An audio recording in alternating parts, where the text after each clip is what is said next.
찬송가 471장 찬송합니다.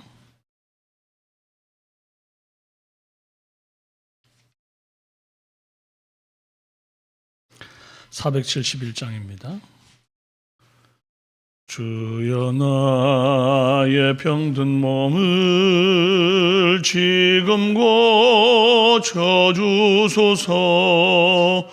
모든 병을 고쳐주마 주 약속하셨네. 내가 지금 굳게 믿고 주님 앞에 구하오니 주여 크신 권능으로 곧 고쳐주소서. 나의 주님 뜻이라면 나를 고쳐주소서. 머리 위에 기름 붓고 날 고쳐주소서. 모든 것을 다 바치고 간구하는 나의 몸을 지금 주의 약속대로 곧 고쳐주소서. 주를 위해 살겠으니 나를 고쳐주소서. 내게 속한 모든 것은 다 주의 것이니 성령이여 강림하사 능력 있는 손을 펴서 나의 몸을 어루만져 곧 고쳐주소서. 나의 병을 고쳐주심 내가 믿사옵니다. 지금부터 영원토록 주 찬송하겠네. 나를 구원하신 말씀 어디든지 전하오리. 나의 병을 고쳐주심 참 감사합니다.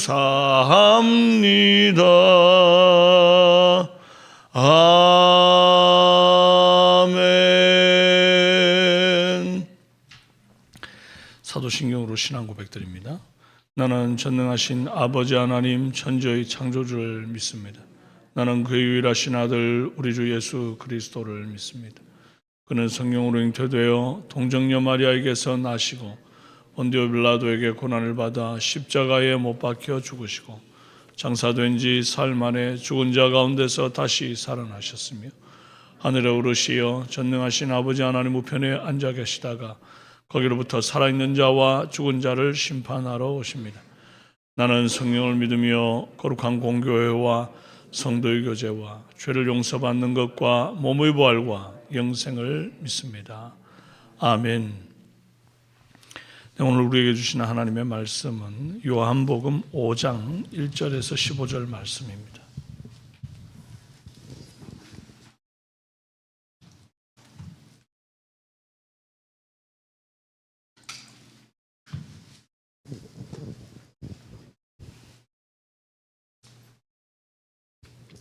교도가합니다. 그 후에 유대인의 명절이 되어 예수께서 예루살렘에 올라가시니라. 예루살렘에 있는 양문 곁에 히브리 말로 베데스라 하는 못이 있는데 거기 행각 5이 있고 그 안에 많은 병자, 맹인, 다리 저는 사람, 혈기 마른 사람들이 누워 물의 움직임을 기다리니 이는 천사가 가끔 못에 내려와 물을 움직이게 하는데 움직인 후에 먼저 들어가는 자는 어떤 병에 걸렸든지 낫게 되미르라. 거기 38해 된 병자가 있더라. 예수께서 그 누운 것을 보시고 병이 벌써 오래된 줄 아시고 이르시되 내가 낫고자 하느냐. 병자가 대답하되 주여 물이 움직일 때 나를 못에 넣어주는 사람이 없어 내가 가는 동안에 다른 사람이 먼저 내려가나이다.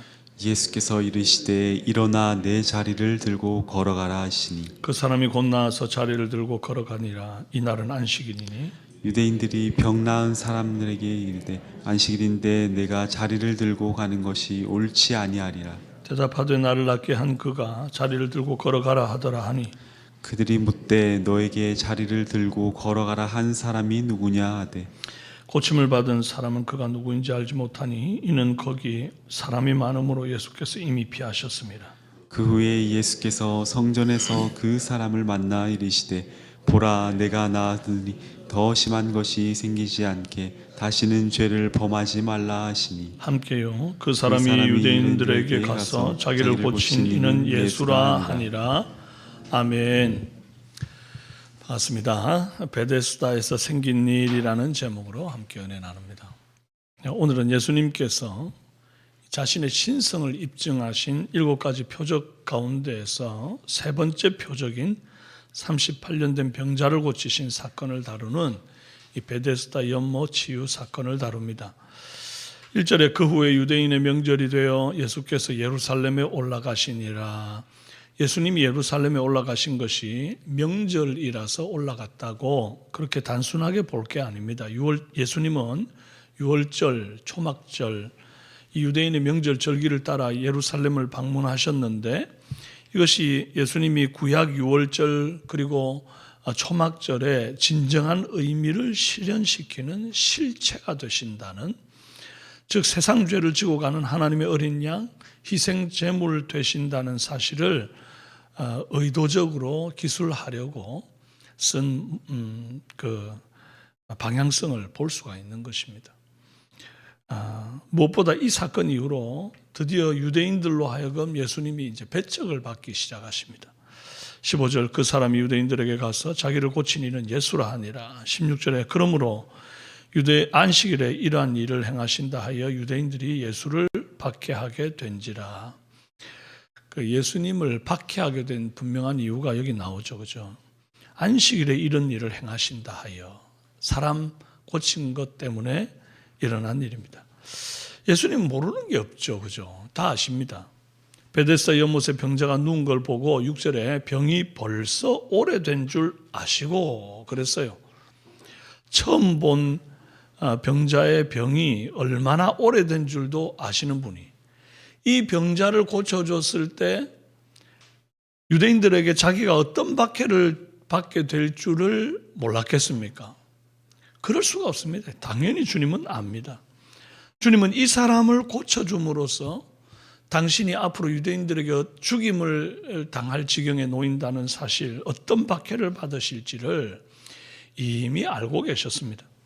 우리가 인간적으로 생각할 때에 생면부지의 사람이고 피 한 방울 안 섞인 사람인데 물 한 대접 받은 적이 없는 그런 사람인데 그런 사람을 위해서 죽음의 위험까지 감수하면서 안식일에 병 고쳐 주실 이유가 뭡니까? 우리 보기에는 그냥 정말 왜 그러셨나, 아무 이유 없는데 아무 상관도 없는 사람한테 뭐 때문에 이렇게까지 위험을 감수하며 고쳐주시나 싶은데, 여러분 주님께는 이 아무 생면부지의 사람도 우리 보기에 생면부지의 사람이지 주님께는 천하를 주고도 바꿀 수 없는 자기 자녀예요. 자기 양입니다. 그러니까 우리가 뭐 교회 안에서든 어디서든 간에 내 마음에 안 드는 사람이고 뭐 저런 사람이 다 있나 뭐 이런 말을 하는 사람도 하나님 보시기에 또 하나님 입장에서는 자기 양일 수 있다. 그 사람이 예수를 믿는 사람 같으면. 그래서 주님은 그 사람을 위해서 천하를 주고도 바꿀 수 없는 그 자기 양을 위해서 자기 생명을 아끼지 않고 내놓을 수 있는 분이다 하는 겁니다. 그래서 박해를 무릅쓰고 고쳐주신 거예요. 이 베데스다 연못의 병자도 고쳐주신 분은 나도 고쳐주시는 주님이신 줄로 믿으시기를 바랍니다. 같은 사랑으로 우리를 사랑하신 그 주님을 나도 사랑하는 은혜 있기를 바랍니다.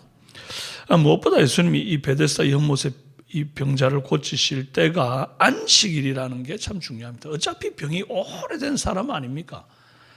그러면 안식일 하루 지나서 고쳐준들 무슨 상관입니까? 아무 문제 없거든요.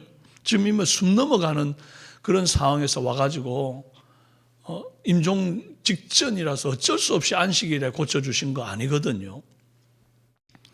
그런데 왜 예수님은 굳이 안식일에 오셔서 고치셨는가?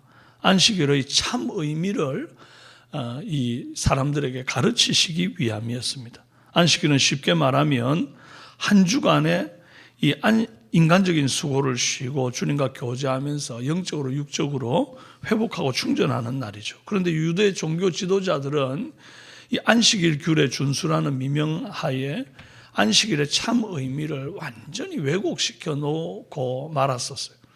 오랜 세월 병으로 고통하던 자가 병에서 놓여서 회복되는 일마저 안식일에 회복시켜주면 그걸 불법이다, 일리걸이다 이렇게 취급할 정도로 그 날을 굉장히 저주스러운 날로 만들어 놓고 말았단 말이에요. 안식일에는 병도 고침받으면 안 되는 날. 그럼 환자 입장에서는 얼마나 고통스러운 날입니까?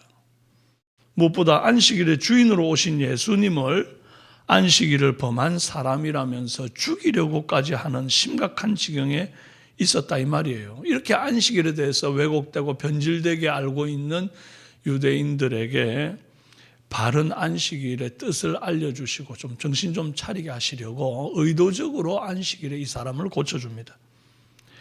유대인의 무지에 대해서 주님이 정면으로 돌파하고 그들에게 참 안식일의 의미를 알려주고자 합니다. 안식일은 참으로 질병과 고통으로 씨름하는 영혼들에게 회복과 평안을 주시는 날이라는 이 사실, 그 안식일의 주인이 예수님이라는 사실을 이 표적을 통해서 나타내고 계신 겁니다. 그리고 우리는 안식하는 동안에도 주님은 안식하지 못하시는 것을 볼 수 있습니다.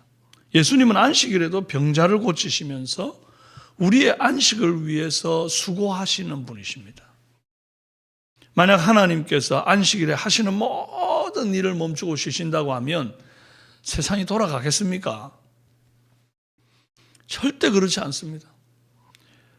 주님이 하루만 아무것도 안 하고 딱 손을 놓고 쉬는 순간 세상은 대혼돈에 직면하게 될 겁니다.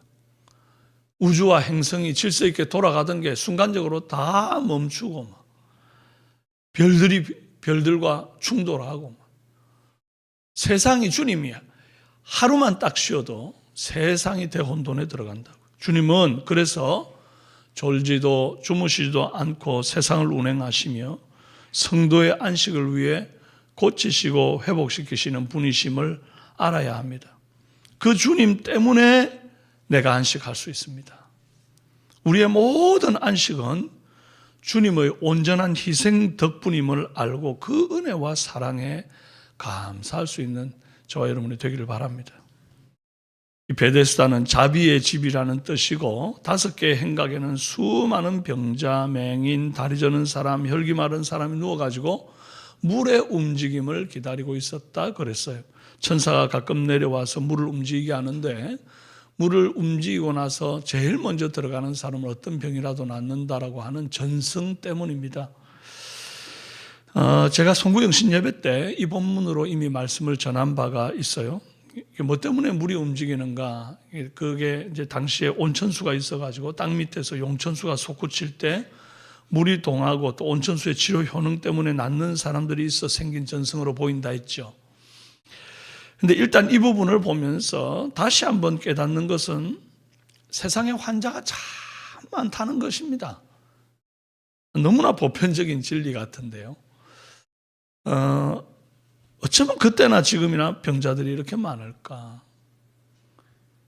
이 5개의 행각에 모여있던 이 많은 병자들처럼 요즘도 병원에 가보면요, 주차할 곳이 모자랄 정도로 늘 사람들이 많습니다. 어느 병원을 가든 병원과 더불어서 장례식장, 화장장, 번호표 뽑고 늘 줄 서 있어야 됩니다. 아픈 사람은 넘쳐나고 또 그 아픈 사람들은 자기 아픈 거 말고 다른 건 돌아볼 겨를이 없습니다. 사람은 그런 것 같아요. 아픈 순간 굉장히 이기적이어집니다. 자기 손톱 밑에 가시만 하나 박혀도 그거 빼기 전에는 다른 게 눈에 안 들어옵니다. 그게 인생입니다. 그런데 나만 아픈 게 아니다. 다 아픕니다. 세상은 그런 곳이구나. 다 아픈 곳이구나. 그러면서 여러분 좀 위로받으시기 바랍니다. 그리고 아픔을 불행으로 받지 마시기를 바랍니다. 잘 살고 누리고 즐기며 살지라도 반드시 아프고 병들고 죽는 날 옵니다. 절대 낙관적인 세상이 아니라는 거예요. 과거에도 그랬고 지금도 그렇습니다. 앞으로도 그럴 겁니다. 이 세상에서 다들 원하는 것이 무병장수, 불로장생이겠지만 성도는 바라는 게 달라야 합니다.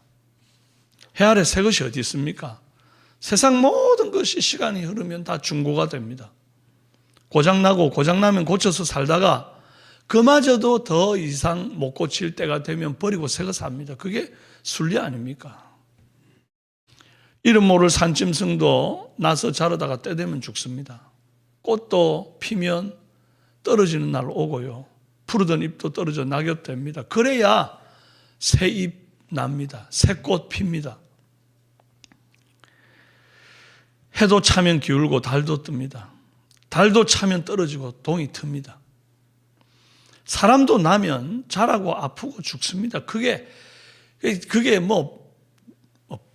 내가 뭘 잘못해서 그런 게 아닙니다. 내가 과거에 우리 부모님이 무슨 잘못한 게 있어가지고 그게 나한테 대물림된 그런 거 아닙니다.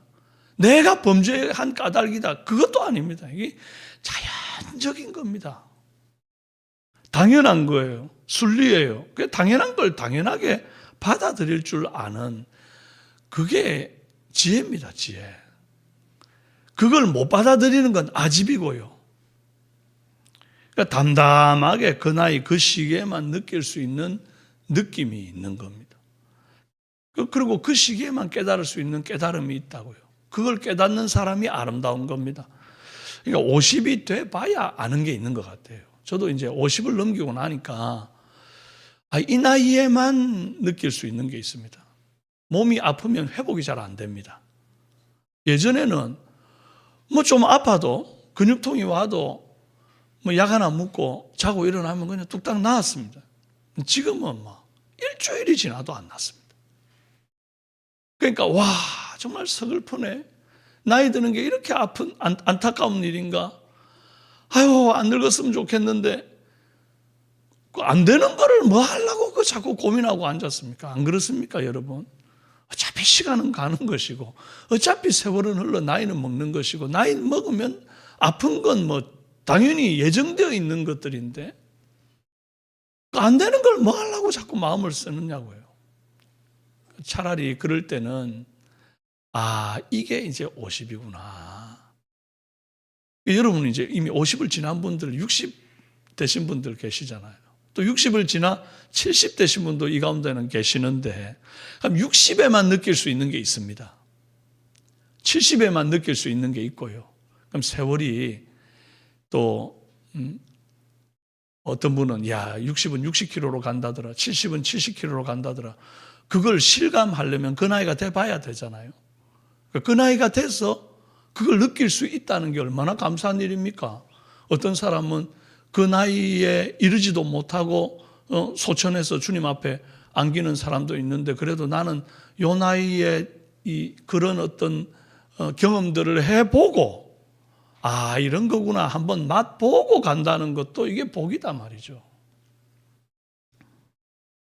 그래서 여러분 좀 뭔가 아파지고 뭔가 느릿느릿해질 때 그 느릿느릿한 시선에서만 볼 수 있고 깨달을 수 있는 것들이 있는 줄을 알고 아, 내가 이걸 드디어 느끼는 나이가 되었구나. 감사하다. 이리 받는 저와 여러분 되기를 바랍니다. 그래서 자꾸만 아이고 또 아프신 분들 꼭 하는 거 있어요. 아이고 하나님 나 차라리 빨리 데려가세요. 뭐 하려고 빨리 안 데려가실 건데 그런 기도를 합니까? 주님은 여러분이 빨리 데려가달라고 기도한다고 빨리 데려갑니까? 그런 거 보셨습니까 여러분? 안 그렇습니다. 절대 그런 일 없습니다. 주님은 사명이 끝나야 데려가는 거지 내가 아프니까 빨리 데려가달란다고 빨리 데려가는 법 없다 이 말이에요. 안 되는 걸 구하는 것만큼 어리석은 건 없습니다. 안 될 줄 알고 아는 거 그건 구하지 마십시오. 여러분 우리가 먹는 것은 먹고 살 만큼 먹으면 충분하고 또 나이 들고 아프면 약도 먹고 치료해 가면서 고치면 살면 됩니다. 고쳐도 아프고 아파서 죽으면 아 드디어 내가 사모하는 주님 품에 안기는구나. 여행 마치고 홀가분하게 집에 돌아가는 그래서 쉬는 그런 주품에 안기는 그런 것이 성도의 삶의 여정을 다루는 태도가 되었으면 참 좋겠습니다.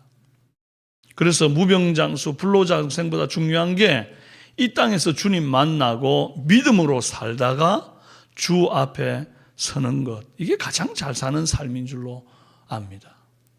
얼마나 오래 사느냐, 얼마나 잘 먹고 사느냐, 얼마나 안 아팠느냐 그거 별거 아니다 이 말이에요. 믿음으로 주와 함께 살아갈 영원한 삶에 비하면 이 땅의 육의 몸으로 사는 이 100년의 인생 실로 찰나적인 삶입니다. 그러므로 짧은 인생 어떻게 하면 안 아프고 살까? 어떻게 하면 잘 먹고 잘 살까? 어떻게 하면 믿음으로 살다 주 앞에 설까? 이걸 생각하면서 사는 사람이 어떻게 하면 그렇게 잘 먹고 잘 살까? 이거 생각하기보다 어떻게 하면 내가 믿음으로 살까? 이걸 고민하며 짧은 인생 살다가는 저와 여러분 됐으면 좋겠습니다. 38년을 비참하게 이름만 자비의 집일 뿐 고통과 비극의 현장에서 몸부림치던 그런 이 베데스다에 있던 인생 꼭 우리 같은 인생 아닙니까? 자비의 집일 것 같은 세상에서 어떻게든지 한번 회복해서 잘 살아보려고 막 몸부림치는 인생. 그러나 예수님 만나기 전에는 그 자비의 집 아래에서 고통과 비극만 경험하는 거예요. 아주 그냥 물이 동하면 저거 동할 때 내가 뛰어들어가면 무조건 낫겠는데 라고 하는 끝없는 소망이 있지만 그 소망 앞에 오히려 더 큰 좌절을 맛보게 되는 게 그게 세상입니다. 야, 요거만 하면 내가 살 것 같은데, 내가 대학만 들어가면 잘 될 것 같은데, 내가 취업만 하면 이제 소망을 얻을 것 같은데, 내가 결혼만 하면 잘 될 것 같은데, 내가 뭐 주식에 대박만 한번 나면 뭐 될 것 같은데, 늘 사람들이 그런 뭐 하나만 요거만 지금 이 베데스다 안에서 이 자비의 집이라는 이름 아래서 있는 이 병자의 소망이 그거 아닙니까? 내가 몸만 나오면 될 것 같은데. 그래서 물이 동하는 게 보이고 말이죠. 사람들이 들어가 낫는 게 보이고 나도 저기만 들어가면 될 것 같은데. 그런데 그게 안 돼가지고 38년 내내 거기서 몸부림치잖아요. 세상이 그런 곳이다 이 말이에요. 자비의 집이라 이름하고 있고 뭔가 요거만 하면 될 것 같은 소망을 주지만 절대 그 안에서 참된 소망이 없고 예수님 만나기 전에는 끝없는 비극 속에서 방황하는 거 그게 세상이다 이 말입니다. 그러나 중요한 건 이 베데스다에서 주님 만났다는 사실이에요. 중요한 건 이 땅에서 우리가 주님 만났다는 사실입니다. 그 베데스다 연못에 있던 사람 다 주님 만났습니까? 아니에요. 이 사람 딱 하나. 그것도 이 사람이 예수님을 찾았습니까? 아닙니다. 주님이 이 사람을 찾아왔습니다. 그러니까 주님이 찾아와서 택한 바 되어가지고 찾아와서 만나줬기 때문에 이 사람이 복을 받은 겁니다. 여러분 오늘 우리도 이 땅에 살면서 주님 찾아와서 우리를 만나준 덕에 우리가 복을 받은 줄로 믿습니다. 자, 못난 것보다 더 다행한 건 예수님 만난 건데 예수님 만난 사람은 이후의 삶을 고민해야 됩니다. 14절 그 후에 예수께서 성전에서 그 사람을 만나 이르시되 보라 네가 나았으니 더 심한 것이 생기지 않게 다시는 죄를 범하지 말라 하시니 죄 때문에 몸이 병드는 경우도 있다는 것을 알아야 됩니다. 주님 만난 사람은 죄와 결별해야 합니다. 죄인 줄 알면서도 아직도 못 끊는 악한 습관이 있으면 끊어내버리는 이 새벽 되기를 바랍니다. 예수님 만난 사람답게 오늘 하루를 살아가는 그런 저와 여러분 다 되시기를 주님의 이름으로 축원합니다. 기도합시다. 존귀하신 아버지 하나님, 소망이 없는데도 불구하고 이 자비의 집이라 이름하는 곳에서 허황한 세상적인 소망을 품고 몸만 나으면 될 것 같은 그런 기대감으로 38년을 몸부림치던 그 환자가 곧 이 세상에서 소망 하나 잡아보려고 인간적인 소망 품고 몸부림치는 저하고 어찌 그리 닮았는지 모릅니다. 그렇게 소망 없는 인생에게 찾아오셔서 만나주시고 예수님 만나 참 소망 주신 그 은혜, 그 사랑 참으로 감사합니다. 좋으신 주님, 이 땅 어떤 것보다 주님 만난 것이 가장 큰 복인 줄로 깨달아 아는 우리 삼성의 성도들이 되게 하옵소서. 예수님 만나고도 죄를 반복해서 짓는, 그래서 더 큰 병을 안게 되는 그런 일도 있음을 깨닫고 죄와 결별하고 주님만 온전히 따르는 그런 삼성의 성도들이 될 수 있도록 역사하여 주시옵소서. 우리 주님의 회복과 치유, 주님은 우리를 안식케 하기 위해 당신은 안식하지 못하고 날마다 우리를 위하여 정말 졸지도 주무시도 아니하며 수고하신다는 사실을 깨닫고 그 은혜에 감사할 수 있는 우리 삼성의 성도 될 수 있도록 붙잡아 주옵소서. 오늘 하루도 직장 속에서 승리케 하시고 육신의 질병 가운데 있는 이들이 있다면 주여 고쳐주심으로 다시 한번 회복의 은혜를 허락하여 주시고 주님 치유의 주님을 더욱더 굳게 붙드는 은혜 있도록 도와주옵소서. 감사드리옵고 예수님의 이름으로 기도합니다. 아멘. 하늘에 계신 우리 아버지, 아버지의 이름을 거룩하게 하시며 아버지의 나라가 오게 하시며 아버지의 뜻이 하늘에서와 같이 땅에서도 이루어지게 하소서. 오늘 우리에게 일용할 양식을 주시고 우리가 우리에게 잘못한 사람을 용서하여 준 것 같이 우리 죄를 용서하여 주시고 우리를 시험에 빠지지 않게 하시고 악에서 구하소서. 나라와 권능과 영광이 영원히 아버지의 것입니다. 아멘. 오늘은 금요일입니다. 전 성도가 주일 성수하고 또 예배를 통해서 하나님의 임재를 경험하도록 기도해 주시고 예배를 인도하는 사역자와 찬양대 봉사자들이 즐거이 연신하는 주일이 되도록 매주 등록하는 인원이 많아지게 하시고 새가족들이 성장하고 구역에 또 잘 전도에 잘 정착할 수 있도록 그리고 수험생과 취업준비생, 군복무와 타재 있는 자녀들을 위해서 기도해 주시고 미취학 아동들과 영아들에게 건강과 지혜 주시도록 우리 청년들이 지금 겨울 수련회를 지금 하고 있는 중입니다. 주께서 모호했던 믿음이 말씀 안에서 명확해질 수 있도록 그 주제에 걸맞는 큰 은혜가 우리 학생들 안에 임할 수 있도록 위해서 기도해 주시기를 바라고 또 오늘 금요 찬양 기도회를 통해서 우리가 기도 가운데서 하나님의 임재를 경험하고 큰 은혜 받는 그런 저와 여러분이 될 수 있도록 주여 한번 부르짖고 여러분의 개인의 기도를 드리시다가 자유롭게 돌아가시면 기도합시다. 주여 살아계신 아버지 하나님 감사합니다.